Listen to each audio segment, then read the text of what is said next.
Hi, you're watching a very special recording of Agenda AWANI. I'm not in the studio because I'm right here in this very iconic and award-winning building. But what's more important is the two guests that I have on set. And I would like to thank AECOMS for making this possible. I would like to thank GSD. I will explain what GSD is, but I have to go straight to my new friends, Moshe Mustafavi, the Dean, Harvard Graduate School of Design, that's GSD, and Sean Chiao, President, Mr. President for Asia Pac, for AECOM. I want to go straight to the point. You know, I managed to catch a bit of discussion at Kuala Lumpur, designing the public realm. I actually had another angle of questioning, but this chit-chat that I want to do for the next about 20 over minutes, I want to start with mindset. You know, for a country like Malaysia, very fast, we can't wait to reach the developed nation status. We are like running faster than Usain Bolt in analogy to reach there. But this is the kind of discussion where I want to take the opportunity to, hey, stop for a second, breathe the air, look around. Are we heading where we want to be actually? Thanks to AECOM, your graduate school of design of Harvard, the students came here, look around, went back, and have a one-year project to design stuff to make KL better. Better in terms of achieving that world-class city, urban landscape design and architecture. Better in terms of making the public realm of spaces more livable in that sense. So when I look at the projects that the student has done, it's actually trying to keep the old and introduce the new. But with that, also you need the new mindset.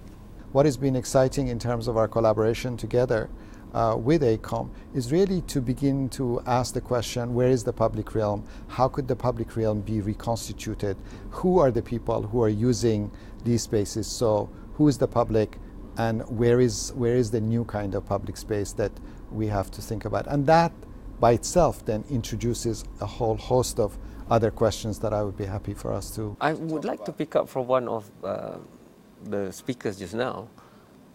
I think it was looking at the fact that when people from the outside, when they came in, then they can see things that we took for granted.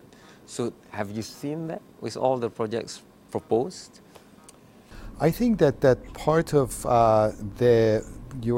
what you're calling the mindset is that we shouldn't forget about what we have. Okay. And what we have in KL, for example, is the remnants or aspects of a certain tradition. So that's why when we looked at an area like Kampung Baru, we see that. We see the vernacular and we see something from the past. Yep. We don't want to romanticize that. We don't want to create another nostalgia. Okay. But what we do ask is there a way to utilize that material, to utilize the understanding of that site to construct a new version, a kind of modern vernacular in a sense that can still propose density, urbanity, public space, right, and multiple activities. That I feel is a mindset of someone who's not looking at things of the past in order to replicate the image of them, but to sort of understand the conditions that they produce in terms of local environment, climate, the weather, the use of buildings and so on and so forth. So that's one example. The other one is that actually when you build buildings like skyscrapers, there is a tendency to forget about the in-between and what then remains. Correct. The leftover, that is the space between. And part of our excitement and responsibility has been to use the idea of redesigning, redefining the in-between and trying to see that as something that's quite positive. So the same way that you're designing a building, you're also designing the in-between. Yeah. Mr. President, Sean. Thank you. I mean, look, you guys have been in Asia for quite some time. We're in Malaysia for 40 years already. We have 800 staffs here. So when you bridge this new alliance, what were you hoping for? And now, after 1 year for KL, the projects have been presented. Where do you stand? Well, I think, as the world's largest design engineering consultants, we have 750 offices around the world in 150 countries. We're working on many complex iconic urban issues. Name one, the River of Life in Kuala Lumpur. I think talking about mindset, there's no perfect cities, but the city, many of the city, they want to be more competitive. You know, I think KL has a wonderful opportunity to be a world-class global city. And the complexity and change the mindset is really, we need to think big, think for the future, never look into the problem in the short term.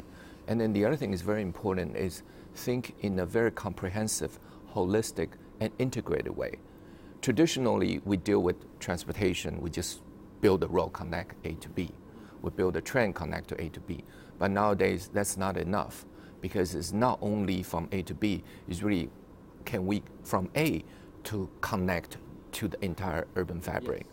Like River of Life, it's not only just open up the river, put sidewalk, put fountain, but it's really, can we bring the city, Kuala Lumpur, back to the river and make river where Kuala Lumpur started, you know, and reconnect and boost the economy, build identity, build confidence, and then let Kuala Lumpur thrive and reborn through some of these major infrastructures, and then reconnect to the entire country or to Asia Pacific.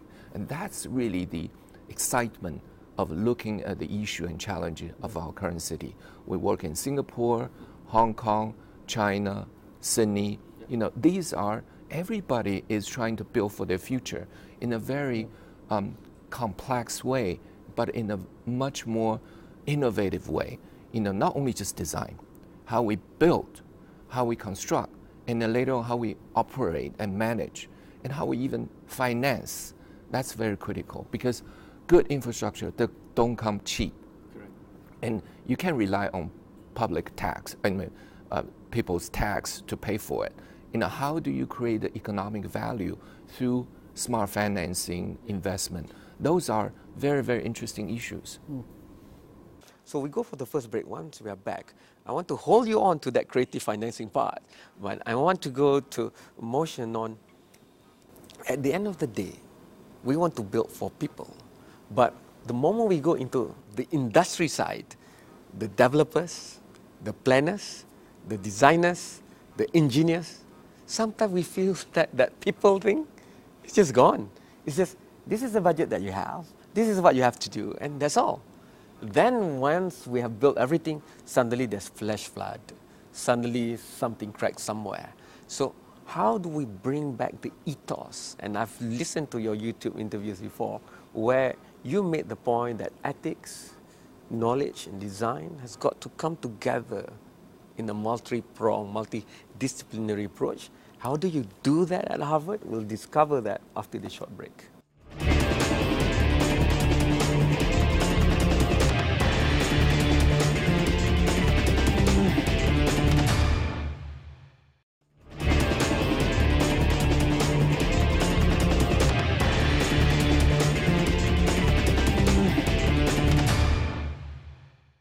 You're still watching a very special recording of Agenda AWANI, and I'm still here with AECOM, and of course, the man himself from Harvard. Motion is always about the people, but the moment it gets taken up by the corporation, by the architect, by the planner, sometimes we, the people, feel that we're not really in there. Somebody else is building something else, and it's supposed to be for us. So how do we bring that discipline back to the roots? Of whatever we built must not only be for the people, but for the people of the future. And nowadays, with climate change and sustainability as an issue, all the more imperative for us to do so. But sometimes we, the people, cannot help but feel that, I don't think so. These Ivy League graduates with these Ivy League colleagues of theirs, with these big Fortune 500 companies, they're not going to design for us. How do you talk to your students? Well, I'm so glad you asked the question and you asked it that way, because there is so much truth to what you're saying, because we are used to working within a condition of capital, a condition which is really relates to the financial organization of society in many places. But I don't think that needs to be the rule. That is needs to be the way that it happens. Part of it is because of the fact that in the absence of any specific rules or if you like, you can call them plans or you can call them organization, then really the development itself becomes the key driver. And so there you need two things. One is that you need a certain level of overall planning, guidance, what are the rules of the game, and then you really also need the expertise to participate together to create public-private partnerships that will be, in a sense, the representation of the people. I think that often we find in most cities around the world that it is the parcelization of the city which becomes the condition of development. So are you also looking at what worked for us before but somehow we've lost it and incorporated it in? Yes, partly we have to look at the past to really learn from the best examples, but I also believe that we shouldn't just be replicating the past. So partly what we are trying to do is to, in some sense, reimagine, reinterpret, see what the lessons of the past and make really new, innovative contributions that are based on those. For the benefit of the audience, what's behind me, this is it. This is what you were saying, that add value, don't just mimic, but, you know, create new ones. Sure. So this is, we're looking at Kampung Baru, and I think it's very important that vernacular architecture is not something that we just copy, but we learn from the experience of how those buildings have been used in order to make new buildings and actually to create dense urban spaces that are not just kind of suburban type developments, and to give a lot of voice in a way to the user, to the people who need to be part and parcel of this conversation throughout the process. I wish I was your student. The money side, the capital pressure, was what we discussed, me and Motion before, was just that utopian, or there really is a way to marry the needs of commercialism and what we have said just now? Well, I think good projects or good execution of a good project bring value. I think money is only one of many values. I think definitely money is easier to measure, but we cannot forget, you know, money may be short term.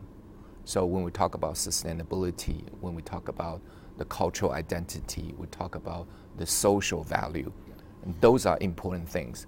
But definitely, I think as a professional, we fundamentally design how can we deliver a project to our client, either public, private, or public sector or private sector.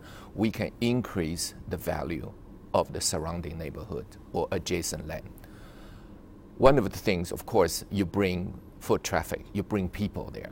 We talk about why the public transit is not popular or not highly used, because it was not very well planned to connect, you know, neighborhood, connect different land use, connect to office, commercial, hotel, residential, you know. But how can you, when you start planning it, you think from a bigger picture, not only just thinking on your own site or within your property line, to how can you create a project, connect to the adjacent neighborhood, or find, you know, way to bring people in and bring people out, and then generate that foot traffic, generate the public appreciation. People enjoy to go there, you know. And then we have too many cases. People say, okay, the weather is hot, humid, nobody wants to come, let's build a shopping center. So give them air conditioning. But things has changed. People no longer satisfied with the shopping center. People do e-commerce, they buy through internet. What's the purpose going to shopping center? Now we're talking about real experience. What's the real experience? Park, open space, trees, shades, al fresco dining, evening, you know, breeze. You know, that's why a city is so attractive, so you can see people rather than stay in your home and buy things through the computer.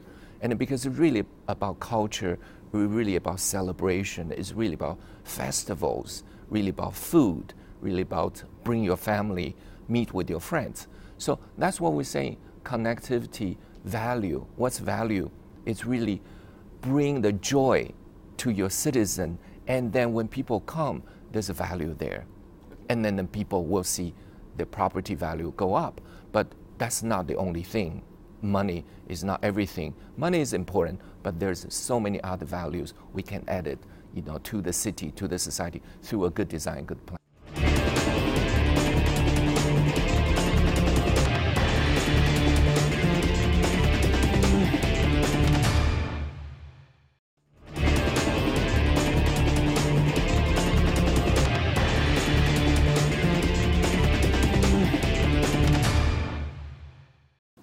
I would like to say congratulations to AECOM and also GSD, Harvard Graduate School of Design, because there's never enough ideas for Malaysia and specifically for the Klang Valley and KL.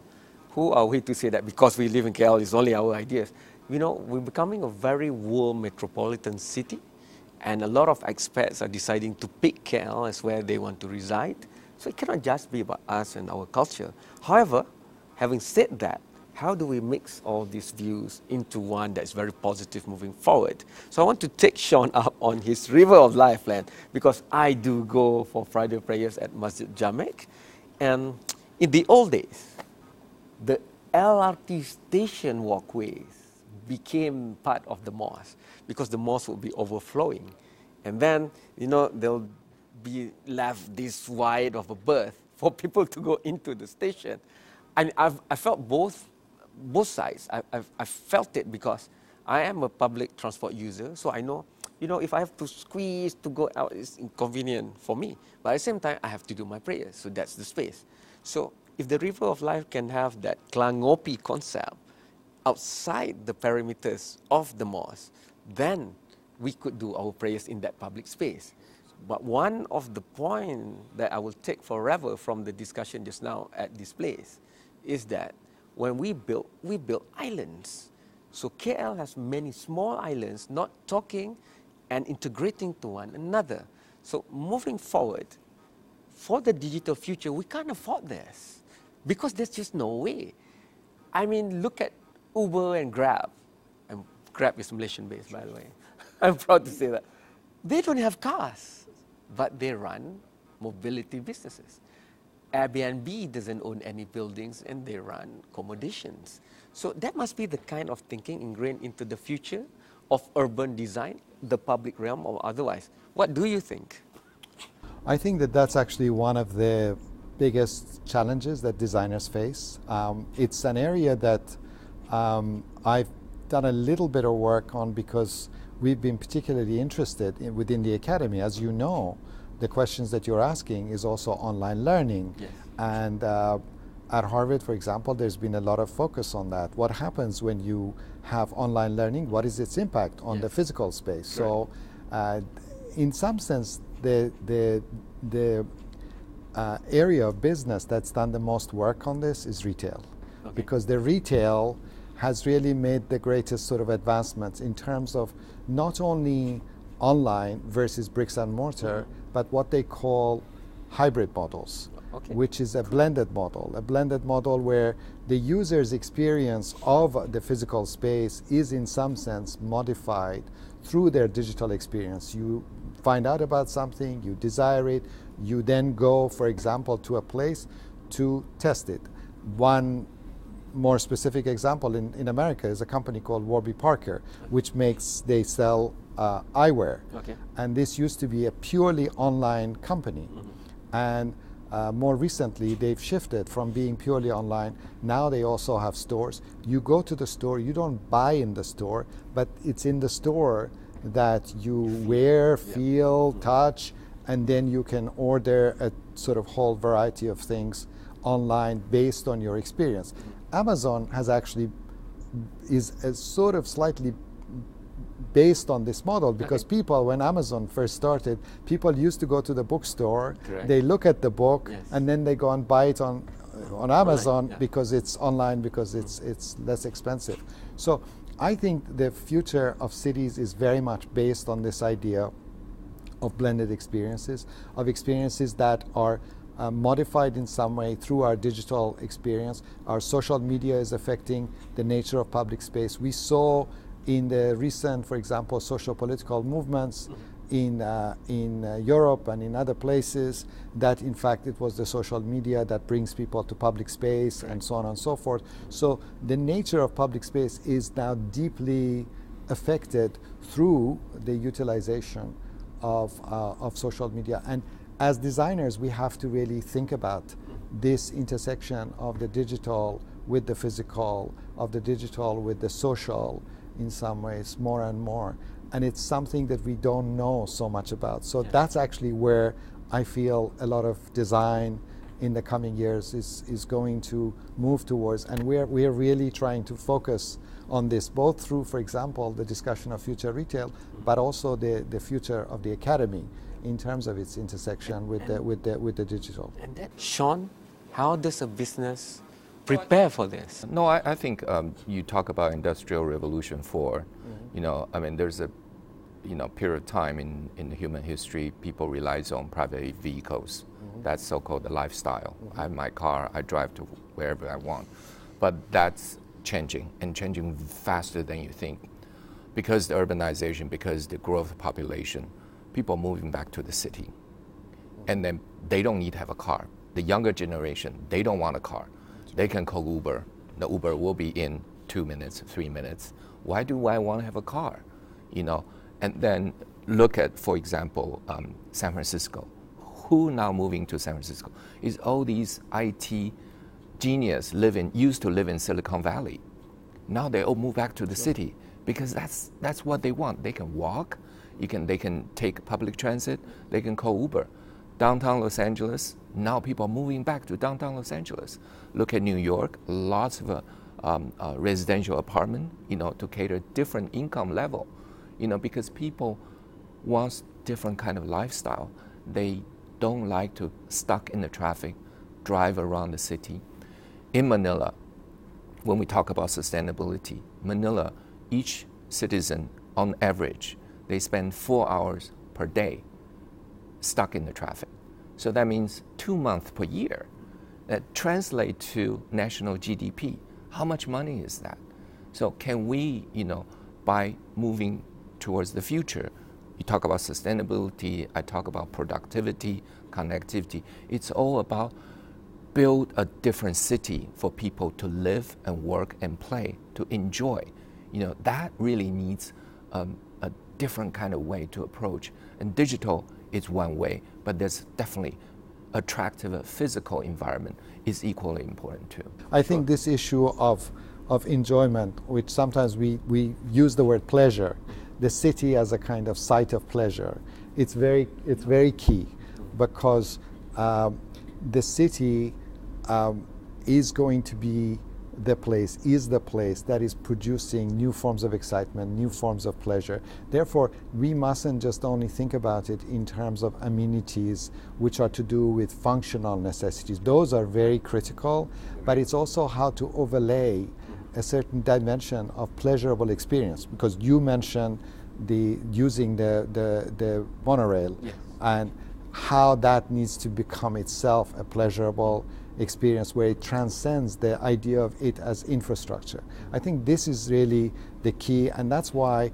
the work of the GSD students is really focusing on producing new possibilities for imagining a different public realm for Kuala Lumpur, and sharing of those kinds of possibilities of pleasure. Yeah, and then I think critical. Kuala Lumpur is moving towards the right direction. Look at the new KVMRT1, Line 1, which AECOM also engaged with the design.